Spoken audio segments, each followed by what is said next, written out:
চাঁদাবাজিতে লিপ্ত আপনার দলের লোকেরা, আপনি বহিষ্কার করছেন। বহিষ্কার তো এটা কোনো কাজ না। তাকে জেলে ঢুকান, তাকে সাজা দেন, জনগণকে দেখান আপনি জিয়া সাহেবের ছেলে। 66 জেলায় 64টা মিছিল হবে, কোথায় সামলাবেন? আপনার পক্ষে কি সামাল দেওয়া সম্ভব? মাননীয় প্রধানমন্ত্রীর উদ্দেশ্যে কিছু কথা বলতে চাই। যদিও আমার সেই দৃষ্টতা নাই, অক্সফোর্ড ব্রুকস থেকে পিএইচডি করেছি, আর্মিতে আউটস্ট্যান্ডিং রিপোর্ট পেয়েছি, সর্বপ্রথম বিদ্রোহ করেছি, রাষ্ট্র পরিচালনা করেছি, সফল যোগাযোগ মন্ত্রী ছিলাম। তারপরেও মনে করি এখনো পর্যন্ত আমার অনেক জিনিস শেখার বাকি আছে। প্রধানমন্ত্রীকে বলবো, অহংকার আমাদের মধ্যে অনেকের আছে এবং এই অহংকার আমাদেরকে ধ্বংসের দিকে ধাবিত করছে। আপনার দলের নেতা, আপনার মহাসচিব নিজেই বলেছে 24-এর আন্দোলনের সাথে বিএনপির কোনো সম্পর্ক নাই। এটা কোনো আমি বলছি না, অন রেকর্ড আছে। তাহলে শহীদ হলো কারা? আজকে যারা মঞ্চে বসে আছে তাদের ছেলে মেয়েরা, সামনে যারা বসে আছে তাদের ছেলে মেয়েরা, বিএনপির কেউ না। আপনি বিদেশে ছিলেন, আপনাকে যা বলা হচ্ছে আপনি সেটাই শুনছেন, কিন্তু প্রকৃত অবস্থা আপনি দেখেন নাই। 20, 30, 40 লক্ষ লোক ঢাকাতে কিভাবে প্রবেশ করেছে এক একটা রাস্তা দিয়ে। যাত্রাবাড়িতে যান 15 লক্ষের উপরে, টঙ্গীর থেকে নিয়ে বনানী পর্যন্ত। মিরপুরের দিকে যান, মিরপুর থেকে নিয়ে শেরেবাংলানগর পর্যন্ত।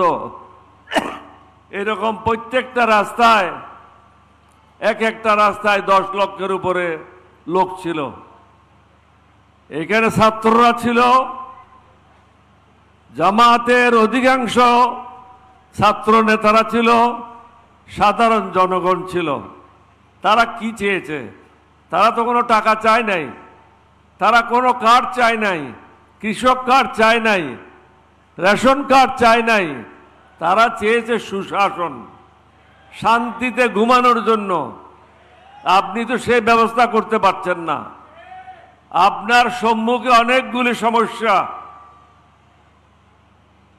এই যে ডিজেল পেট্রোলের কারণে বাংলাদেশে দুর্ভিক্ষ হইতে পারে, রেকর্ডে থাকলো, দুর্ভিক্ষ হওয়ার সম্ভাবনা আছে। অর্থনীতি সামাল দেওয়া যাবে না। জনগণের উপর ট্যাক্স 3-4 গুণ বৃদ্ধি পাবে। ইতিমধ্যে পেট্রোল, ডিজেল, অকটেনের উপরে অস্বাভাবিক হারে দাম বৃদ্ধি করেছে, যার প্রতিফলন প্রত্যেকের জীবনে ঘটবে। আইন শৃঙ্খলার অবস্থা মোটেও ভালো না। প্রত্যেক দিন দেখেন কয়েকজন লোক বিভিন্ন জায়গায় মারা যাচ্ছে।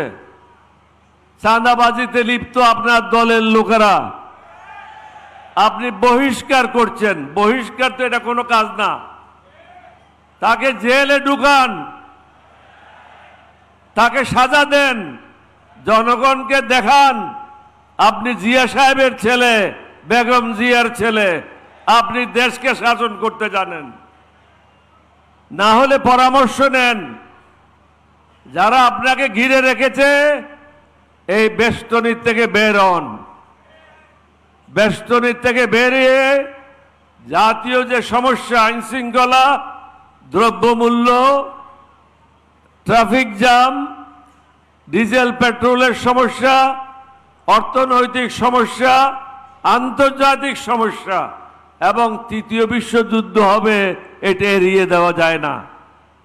সুতরাং এই দিকে মন না দিয়ে আমাদের বিরোধী দলীয় নেতাদের সাথে বসেন, তাদের সাথে বসে জাতিকে এগুলি থেকে কিভাবে মুক্তি দেবেন সেটাই চিন্তা করেন। 2-3 দিনের মধ্যে সংস্কারের যে কথাগুলি আছে সেটা বাস্তবায়ন করেন। কেউ বলছে সংস্কার, কেউ বলছে অ্যামেন্ডমেন্ট।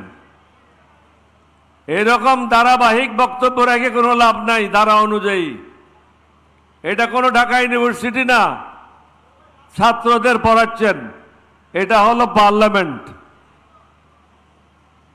যার যে বক্তব্য রাখার কথা সে বক্তব্য রাখতে পারে না, এক মন্ত্রীর বক্তব্য অন্য মন্ত্রী রাখে। সুতরাং প্রধানমন্ত্রীকে বুঝতে হবে ওই মন্ত্রীকে রাখার কি কারণ আছে, তার যুক্তিকতা কি আছে। ধারাবাহিক না গিয়ে বিরোধী দলের সাথে বসে আপনি নিজেই বলেছেন অক্ষরে অক্ষরে পালন করা হবে।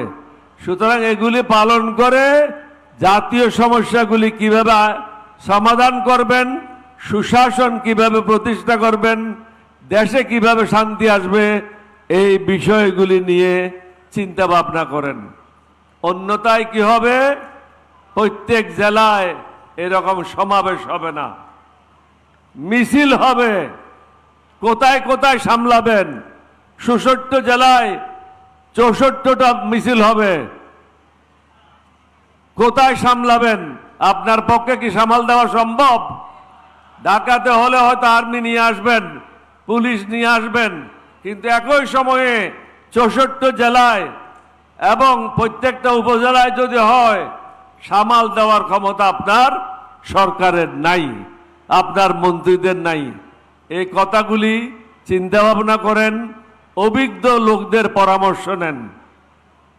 ভয়ে বসে থাকেন না, অহংকারে বসে থাকেন না। আর যারা কান কথা বলে তেল মারে তাদের থেকে দূরে থাকেন। আপনাদের সবাইকে ধন্যবাদ। বাংলাদেশ জিন্দাবাদ। সবশেষে আমি বলবো, শফিক সাহেব এবং জামাত ইসলাম আমাদেরকে যে সুযোগ দিয়েছে আপনাদের সাথে একাত্মতা ঘোষণা করার জন্য, আমি এলডিপির পক্ষ থেকে ওনাদের সবাইকে আন্তরিক মোবারকবাদ জানাচ্ছি।